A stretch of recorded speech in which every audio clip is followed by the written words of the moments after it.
Salut! Aujourd'hui on va parler d'une petite technique que j'ai trouvée dans le livre de Ryder Carroll, le méthode Bullet Journal, et cette technique s'appelle 5, 4, 3, 2, 1. Vous allez voir, elle est très amusante, c'est facile à utiliser, vous pouvez la mettre en place dès la fin de cette vidéo, vous allez voir, c'est super fun, et je pense également que c'est super efficace. C'est pour ça que je me suis dit que j'allais vous en parler, que j'allais faire une vidéo carrément sur le sujet, parce que y a pas mal de choses à dire, et à mon avis, ça fait partie des petites techniques que j'aime bien, c'est-à-dire c'est simple à mettre en pratique, et ça peut donner des résultats assez rapidement, assez ouf. On en parle tout de suite après le jingle.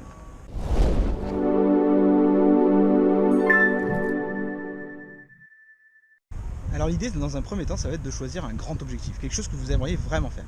Ça peut être un rêve, ça peut être quelque chose que vous aviez toujours remis à plus tard, ça peut être quelque chose pour lequel vous avez envie de vous lancer mais vous ne savez pas si c'est le bon moment.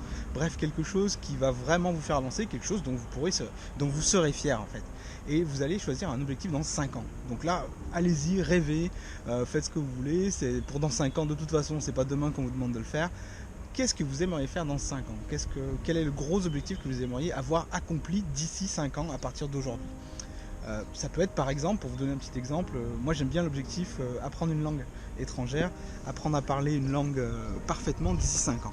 C'est quelque chose qui est tout à fait réalisable et c'est quelque chose que vous pourrez choisir pour cet objectif dans 5 ans. Mais ça peut être autre chose, là je parle des langues, mais ça peut être quelque chose qui n'a absolument rien à voir. Maintenant que vous avez déterminé cet objectif qui est assez lointain, qui vous fait un petit peu rêver, essayez de vous rapprocher un petit peu et essayez de me dire pour dans 4 mois, qu'est-ce qu'il vous faudrait que vous ayez accompli dans 4 mois pour vous rapprocher de votre objectif dans 5 ans. Par exemple, si je reprends le but d'apprendre à parler parfaitement une langue dans 5 ans, on peut imaginer que dans 4 mois, je connaisse environ 2000 mots.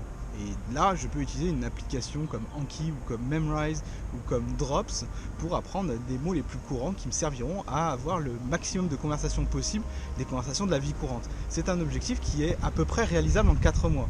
En tout cas, c'est quelque chose qui est très inspirant et ça part toujours dans l'idée de dans 5 ans, j'apprendrai à parler couramment. Alors là, évidemment, ça demande un petit peu réflexion parce que vous n'allez peut-être pas trouver tout de suite, mais justement, le fait que vous allez déterminer comme ça, découper un petit peu quelque chose qui est un peu un rêve pendant 5 ans pour le mettre dans 4 mois, pour voir un petit peu comment vous en rapprochez dans 4 mois, quel est le point de passage, en fait, c'est quelque chose qui est déjà très motivant et ça vous aide déjà à le rendre un petit peu plus concret. Mais c'est pas fini. Maintenant que vous avez fait le 5, le 4, il vous reste 3. Et le 3, maintenant, qu'est-ce que vous devriez avoir accompli dans 3 semaines pour vous rapprocher de votre objectif à 4 mois et lui-même qui vous rapprochera de votre objectif à 5 ans. 3 semaines, je peux par exemple pendant 3 semaines vous donner un certain nombre de mots de vocabulaire à avoir complètement mémorisé par cœur, à avoir appris grâce à des techniques. Je peux également avoir suivi ma première émission de radio intégralement dans la langue que je cherche à apprendre. 3 semaines, c'est déjà un petit peu plus proche et du coup ça va rendre votre objectif encore un petit peu plus concret. Après, vous avez toujours la possibilité de le remettre à plus tard, mais 3 semaines, ça vous permet d'avoir déjà un plan de route. C'est comme en fait une feuille de route. Et cette feuille de route, elle a des étapes, et là, c'est une étape qui est un petit peu plus proche de vous. Mais c'est pas fini. Vous allez me voir arriver, qu'est-ce que je vais dire? Vous avez fait le 5, le 4, le 3, et maintenant il va y avoir le 2. Si on a parlé de 3 semaines, maintenant dans 2 jours. Qu'est-ce qu'il faudrait que j'ai accompli dans 2 jours pour me rapprocher de mon objectif? Alors là, on passe vraiment au concret, on passe vraiment à quelque chose qu'on peut faire, que vous pouvez faire tout de suite. Dans 2 jours, c'est après-demain. Qu'est-ce que vous devriez avoir accompli après-demain pour apprendre à parler dans 5 ans? Ça, c'est quelque chose qui est pas mal. Peut-être que ça peut être d'avoir commencé à vous inscrire et passer les premiers niveaux d'une application, par exemple. Peut-être que ça va être d'avoir cherché un cours et d'avoir commencé à prendre vos premiers cours particuliers, de vous être inscrit dans un organisme, dans des cours privés, dans des cours sur le net, bref, peu importe. Qu'est-ce que vous devriez avoir accompli après-demain pour que vous soyez sur la bonne route pour atteindre votre objectif dans 5 ans? Ça, c'est déjà quelque chose qui va vous demander de la réflexion. Et cette réflexion, déjà, elle n'est pas trop intense parce que vous allez vite voir où je vais en venir, vous allez vite voir les choses, vous allez vite voir les points de passage que vous devriez avoir accomplis. Mais c'est pas fini, il reste une dernière étape et c'est, à mon avis, la plus importante. Si vous êtes arrivé jusqu'ici, il faut vous rajouter une dernière étape, c'est le 1. Qu'est-ce que vous devriez avoir accompli dans 1 heure? 1 heure, c'est-à-dire dans l'heure qui vient, 1 heure après avoir fermé cette vidéo, 1 heure après avoir trouvé ce que vous voulez faire pour vous rapprocher de votre objectif. Et ce maillon-là, de ce 1 heure, c'est quelque chose qui va vous mettre le pied à l'étrier tout de suite. C'est pas je commence demain, c'est pas je commence dans 2 heures, c'est je commence maintenant, je commence dans 1 heure en fait. Donc ça y est, vous avez votre petit objectif découpé, 5 ans, 4 mois, 3 semaines, 2 jours, 1 heure.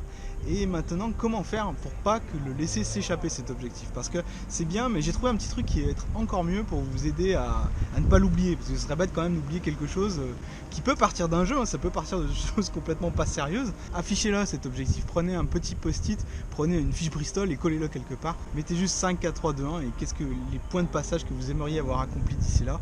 Et collez-le à un endroit où vous êtes obligé de regarder, comme ça restera toujours plus ou moins dans votre tête, même si au bout d'un moment vous allez le regarder sans le regarder, inconsciemment vous allez capter un peu les choses, vous allez le garder en mémoire. Une autre façon de garder le contact avec ces petits trucs, ces petits objectifs, que ce soit pour le 5, 4, 3, 2, 1 ou pour quoi que ce soit d'autre, vous pouvez vous mettre des rappels téléphoniques. Ça c'est quelque chose de très puissant. Alors deux solutions, soit vous mettez directement des rappels téléphoniques au 5, 4, 3, 2, 1, c'est-à-dire dans 5 ans, dans 4 mois, dans 3 semaines et dans 2 jours et dans 1 heure. Soit quelque chose que j'aime vraiment faire, c'est vous mettre des rappels automatiques tous les dimanches soirs à 17 ou 18 heures.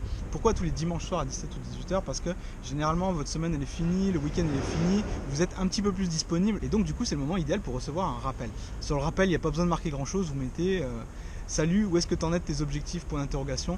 Là du coup ça vous permettra de toujours garder à l'esprit ces objectifs en tête. Et ça c'est quelque chose qui fait vraiment la différence. Ça fait un petit moment maintenant j'étudie les biographies des gens qui ont réussi, que j'interviewe des gens qui ont réussi dans différents domaines et ils ont tous en commun le fait qu'il y a un moment ils ne perdent jamais contact avec leurs objectifs. Donc que ce soit du 5, 4, 3, 2, 1 ou que ce soit juste un objectif écrit, moi j'aime bien la technique du 5, 4, 3, 2, 1 parce que elle est facile à mettre en place et vous pouvez déjà commencer à rayer un objectif dans 1 heure. Ça c'est plutôt beau. Après le deuxième objectif vous le rayez assez vite également puisque 2 jours c'est quelque chose ça vous aide à vous mettre le pied à l'étrier. Voilà.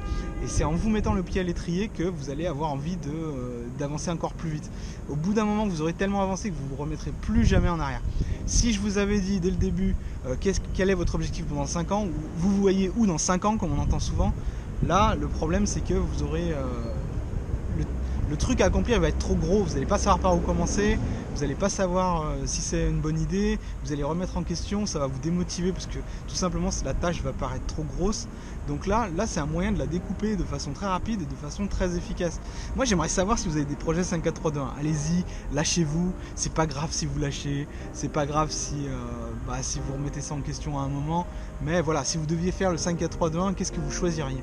Mettez-le dans les commentaires ci-dessous, je serais vraiment ravi de partager avec vous et puis de vous donner des petits trucs. Si jamais vous avez des objectifs que je peux vous aider à accomplir, ça sera vraiment avec plaisir. N'oubliez pas de vous abonner à la chaîne pour recevoir toutes les vidéos, appuyez sur la cloche, c'est très important, sinon vous risquez de les louper en fait. Qu'est-ce que vous pensez de ce format également? Est-ce que c'est trop court, pas assez court? Est-ce que vous aimez ces petits trucs et astuces? Je vous dis à bientôt pour la prochaine vidéo. Salut! 3 semaines, 5 ans, 4 mois,